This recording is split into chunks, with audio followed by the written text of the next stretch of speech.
What's good, YouTube? It's your boy Javante. Come back at y'all with another video. Today, I actually have a woman attraction story. Semen retention, female attraction story. You know, every man on this journey gonna have one or two of these. I've had actually, it's like my first like real one though. To me, like, I feel like most of the girls that I had on the other streaks were like, they weren't, how do I really explain this? They were already in my life, you know, they were already in my life. And I feel like they just seen me, different. Maybe the semen retention does make you act a little different, but in my head, I didn't count that as like semen retention. These women already been in my life. They already like me, you know? And I feel like I just made them like me even more. It wasn't really like I went up to a woman and actually got her to like me, or I seen a girl and seen a sign that she wanted me to go up there and talk to her and went up there and talked to her. You know, that it wasn't like that. But this story is like that though, so I'm gonna tell it. So this was at one of my little odd jobs that I was just working at.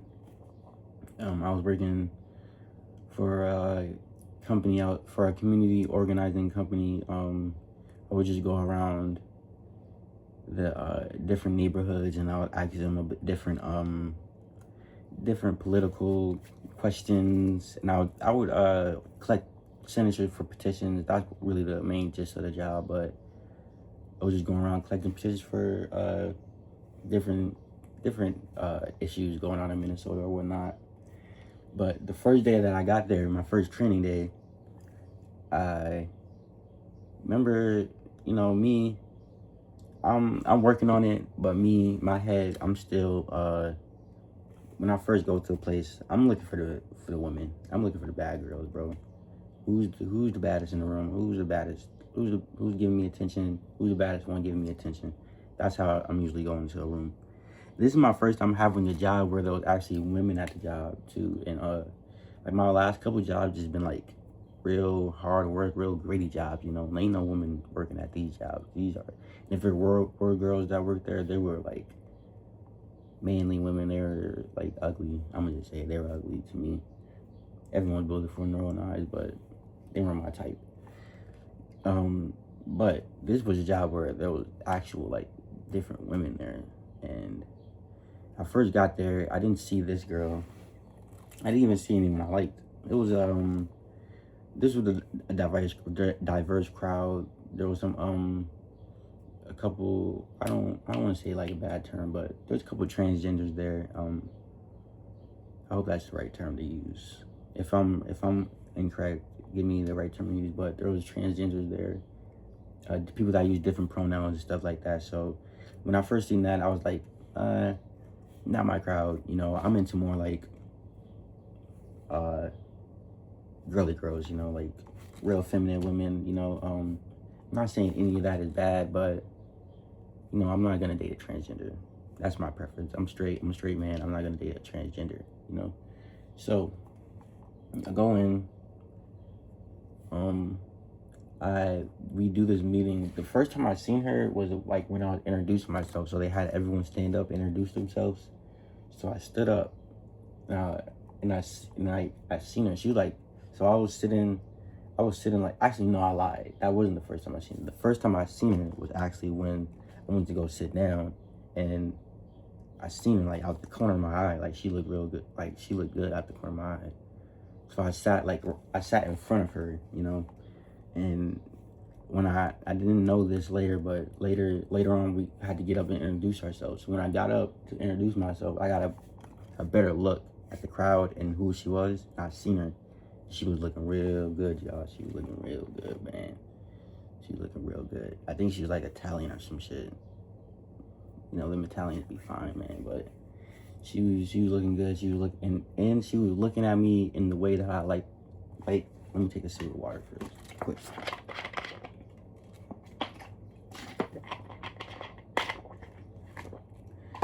She was looking at me in the way that I like for a girl to look at me. You know, that I know she likes me. Like I know she was smiling at me.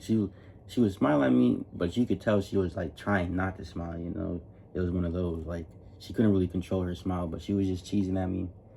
And I was introduced myself, said Javante, pronouns he him, astrology sign Leo, and I when I was doing that, I was making sure to make eye contact with her too. This is some game for y'all. If y'all don't, I was making sure to like, say my name is Javante. I looked at her like the whole time I said like my name's Javante, and she kept the eye contact. So I'm like, all right, cool. When I get the chance, I'm gonna go talk to her. So I sat back down and finished the presentation.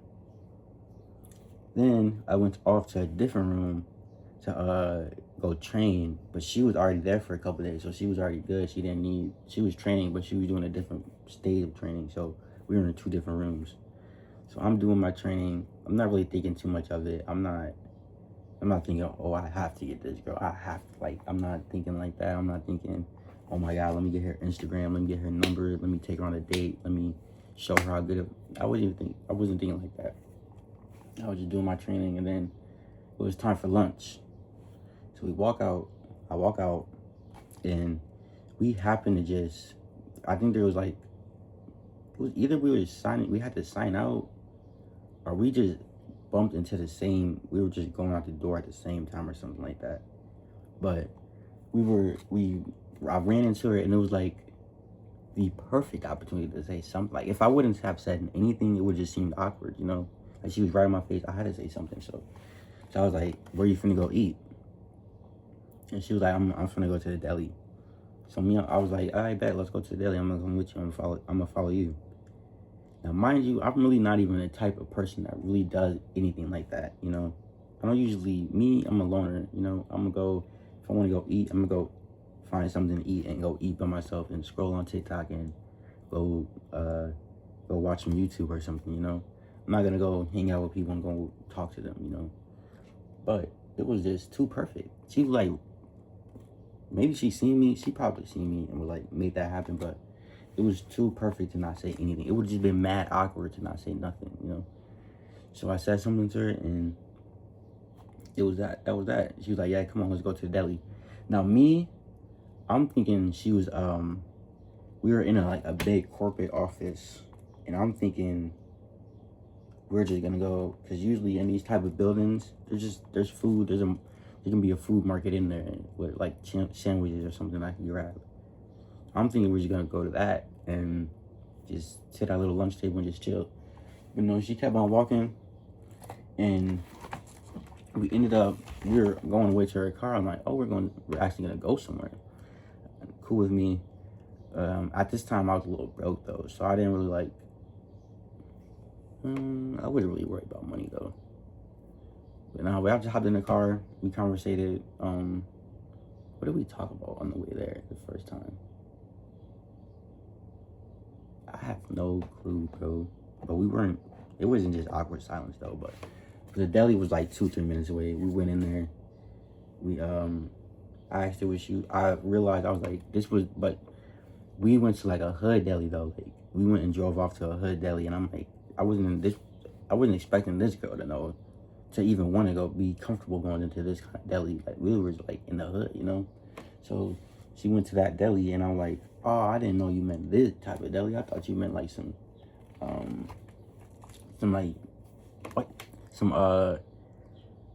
corporate shit, you know, like one of those like the sandwiches ain't even that good. You're just wasting your money on this shit. You're just getting it because you're hungry.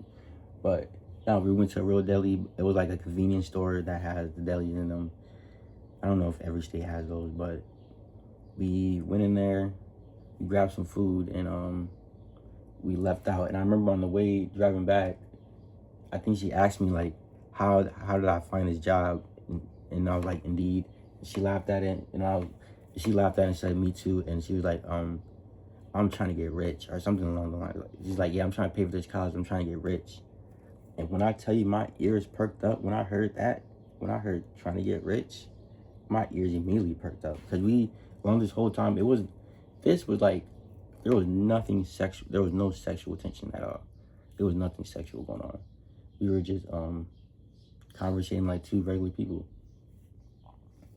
And when she said something like, when she said she wants to get rich, that's when my ears perked up, and that's when I was like, let me try to apply a little bit of pressure, you know. And she told me she wants to be a lawyer. She was and that even me and both my ears perk up now. She said she was going to be a lawyer. She said that by herself, by the way. Like it's the difference if I could like talk. I could probably talk to a girl, convince her to go be a lawyer, and convince her to go get rich, like for us, you know. Because I want to get rich. Any girl that I meet, she has to want to go get rich too. So the type of girl that I want, you don't have to be a hard worker. That's just me personally. I don't know about you guys. A lot of people, I do want to put my girl up and have her never work, but I want her to have that mindset though. Like I want her to still have that mindset of if I put her up, I want her to still want to build a business or still want to do something, you know. I don't want a lazy bum. Anyway, that's besides the point. She said she's in college to be a lawyer. And then we just started talking about our where we're from, the college that we graduated from and stuff. And she told me she was from Edina. Now Edina for me, how would I explain Edina? Edina is like the richest neighborhood. Not the richest, but it's one of the richest and it's one of the most racist. It's one of the most racist. So when she told me like Edina, she kind of acted like she was a little worried, but I'm not worried about none of that. So I was like, man, I'm from St. Paul. I'm from the hood, man. I'm not. I grew up in a ghetto school, but she told me she grew up in she went to a rich people's school, but she was telling me how she felt, how they were like picking on her because she was she would be one of the poorest. I guess she immigrated here too. Oh, she wasn't Italian. She was Mexican.